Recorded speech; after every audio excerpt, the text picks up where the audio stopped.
본 영상은 23년 7월 12일 이준석 전 대표와 KNN 뉴스와의 인터뷰 영상을 일부 사용하였습니다. MB맨들의 정계 복귀에 대한 생각? 근데 이 친이계 인사라는 분들이 그때 그 당시에 상대적으로 40대나 50대 초반에 젊었던 분들이 지금 이제 참여하시는 거지. 예를 들어 뭐 그 당시에 이제 이동관 수석 같은 경우에도 상대적으로 젊은 분이었고 그렇기 때문에 이제 하는 거지. 그때 국회의원 하셨던 분이 다시 돌아오시기에는 나이가 좀 많으십니다. 지금 70대 중반쯤 되신 분들이 많고 이런데, 그래서 저는 친이계 복귀라기보다는 거꾸로 이제 이런 거예요. 친이계는 박근혜 정부 시절 4년 그리고 문재인 정부 5년 동안 10년 동안 굶은 겁니다. 그분이 많이 굶었기 때문에 좀 많이 뭔가 탐하는 시기일 뿐. 근데 그분들 뜻대로 될지는 모르겠습니다. 이준석 대구 출마설? 출마하나? 이런 게 있는 것 같아요. 정말 제가 만약에 그런 선택을 한다고 하면은 그건 그 나름의 명분이 있을 겁니다. 예를 들어 진짜 누군가 진짜 꼭 이건 정치 개혁을 위해 가지고 그런 걸 감행해야 될 명분이 있다든지 이럴 때 하는 거지, 지금 시점에서 제가 그렇게 하진 않을 것 같습니다. 금태섭 신당을 포함한 신당에 대한 생각? 뭘 하려는 거냐? 뭘 하려는 거냐?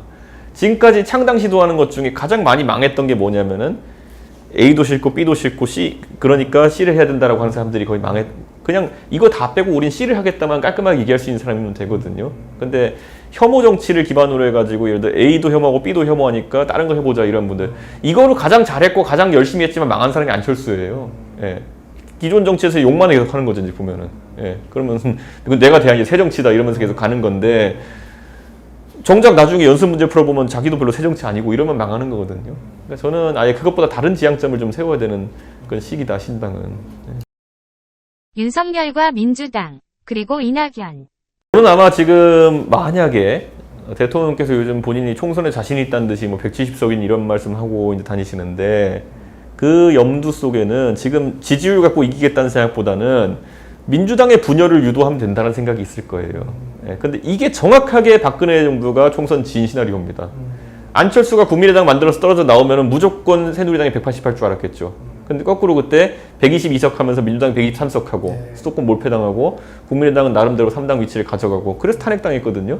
그냥 냉정하게 이렇게 보시면 지금 예를 들어 이낙연계가 민주당에서 떨어져 나온다고 해가지고 신당 만든다고 하면요, 그것만도 안 될 가능성이 높고요. 그러면 저는 그렇게 표 분산보다는 민주당 결집을 강화시킬 가능성이 있습니다. 근데 저는 요즘 보면요, 그 정권 말 형상 같은 것들이 요즘 약간 나오고 있는 것도 있거든요. 이번에 특히 불거진 뭐 양평 고속도로 문제 이런 거는 저는 이 문제는 그런데 뭐 안에 보면은 좀 복잡한 문제가 있다 생각합니다만은 이게 국민한테 어떻게 받아들여지냐의 문제거든요. 대통령직을 문제 삼아 버리잖아요. 그거는 그 시기에 어느 정도 이게 응집돼 있고 축적돼 있냐 문제거든요. 국민들의 이 스트레스가. 저는 이번에 양평 고속도로 이런 문제가, 저는 어떤 것들은 약간 오비락의 측면도 있겠죠. 그런데 지금 국민들이 받아들이는, 저도 이렇게 불붙이 이제 타오를 줄 몰랐는데 받아들인 것 자체가 응집된 뭔가가 있다. 그래서 저는 이런 게 좀 총선까지 리스크고, 예를 들어 연말에 가면 이제 그 특검법 이제 처리가 될 거 아닙니까? 근데 이런 게 계속 불거지게 되면 특검법 마지막에 이제 조금씩 조항 바꿔서 통과시킬 수 있거든요. 근데 예를 들어 이런 것들이 자꾸 장작 쌓기가 되면은 그런 것들도 특검법에 포함시키자고 할 수도 있고. 그래서 저는 이번에 고속도로 그냥 백지화하자 이런 식으로 나왔다 이렇게 보는데, 저는 이런 게 다 리스크로 작동할 것이다. 그래서 그게 작동했을 때 연말에 전국이 어떻게 되고 당 구도가 어떻게 될지는 저도 불투명하다 봅니다. 11월보다는 오히려 12월 이후에 터질 수도 있습니다. 12월 특검 이후로? 때문에. 결론은 양서면으로 하기로 결정이 돼서 보고서가 다시 올라갔어요. 그랬는데 6월에 지방자치 선거를 하고 나서 7월에 갑자기 또 안을 바꾼 거잖아요. 이 과정이 5개월밖에 안 된단 말이에요. 1조 7천억 원짜리 사업을 진행하는데 원래 정해져 있던 위치를 바꾸는데 3, 4개월밖에 안 걸렸다? 이 과정에서 국토부 공무원들이 분명히 구석구석에다 살려주세요라고 적어놓습니다. 이건 제가 한 게 아닙니다. 누가 어떻게 시켰는지를 다 티나게 적어놔요. 아, 뭔가 있을 것이다. 이건 없을 수가 없어요. 왜냐하면 그래. 기재부가 예타로 해서 야 여기야 양서면이라고 찍어주죠. 이거 바꾼 게 20년 전에 2번 바꿔보고 지금까지 한 번도 바꿔본 사례가 없어요. 맞아, 없어. 종정을 바꾼 건. 그런데 바꿨다? 야 바꿔라고 누가 시켰을 거 아니에요. 그럼 거기 이제 적는 거지. 야 바꿔라고 국장님이 말씀하셨다. 그러니까 이건 국정조사를 하면 국토부 공무원들이 진술 안 할 수가 없습니다. 그렇게 해서 진술 일부 나오면 그거 들고 뭐 한다?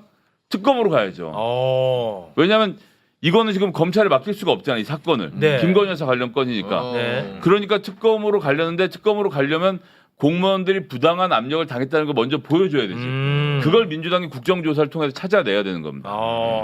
저는 할 수 있다고 봐요. 국민의힘 입장에서 미치는 게 이렇게 차분차분 가버리잖아요. 내년 총선까지 갑니다 이거. 그리고 만에 하나 뭐 어쩌고저쩌고 해서 다 뭐 국회 예산하고 어쩌고저쩌고 해서 원한 대로 해서 강성면을 뚫었어. 지금 김건희 여사 일가가 땅 어디 갖고 있는지 다 나와 있죠. 우리가 매일 가서 사진 찍을 거야. 여기 뭐 짓는지. 타운하우스가 들어섰는지 아파트가 들어섰는지.